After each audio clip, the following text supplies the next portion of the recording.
Зборува Радио Гостивар. Овие зборови секој ден пристигнуваат до гостиварци речиси половина век. Ова е најстарото радиово полог, кое на слушателите им ги презентираше дневните информации и актуелностите, но им нудеше и контактна програма, емисии подготвувани од неповторлива новинарска екипа. Јас во Радио Гостивар дојдов во 1965 година и тогаш затекнав само 7 вработени. 4 што ги подготвуваа говорните емисии, 2 на албански, Солен Марека и Ѓулја Свизулај. Емине Адемија подготвуваше емисијата на турски јазик, а јас ги подготвував двете емисии на македонски јазик. Така што во тоа време навистина беше и племенито, но во исто време и тешко да се пратат секојдневните проблеми, затоа што тогаш ние беме многу слушани и единствено слушани во попладневните часови на просторот на тогашна татовска околија, од Маврово па се до Теарци. Секојдневно ние имаме и реакции, и позитивни, и негативни, така што слушателите од време на време дури учествуваа во подготвувањето на говорниот дел, особено на емисиите. И ден денес вработените од тоа време што работеа во Радио Гостивар се чувствуваме како една фамилија.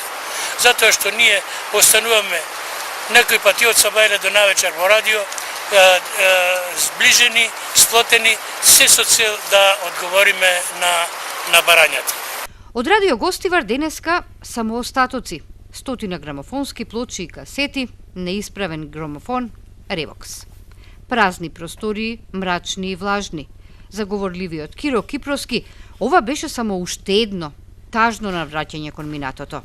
Жалосно е тоа што толку години активна работа Радио Гостивар како една од најстарите локални радиостаници не само во Полог, туку и во Републиката може успешно да информираше јавноста за се што се случува на 3 јазици, на македонски, албански и турски јазик, со што населението и од Горни Полог и од Долни Полог и од Мавровскиот регион секојдневно преку информативните емисии, а исто така и преку музичките, специјалните емисии го едуцираше населението, го информираше, а исто така остави длабоки траги во истражувачкото новинарство, кај што доста работи од историјата, од културното наследство ги преку соговорници од повеќе места на општина Гостивар, на општина Тетово. Радио Гостивар го оддуваа транзицијските времиња. Ако некогаш вредеше милиони, денес проценката во стечајната постапка е само 37.960 денари.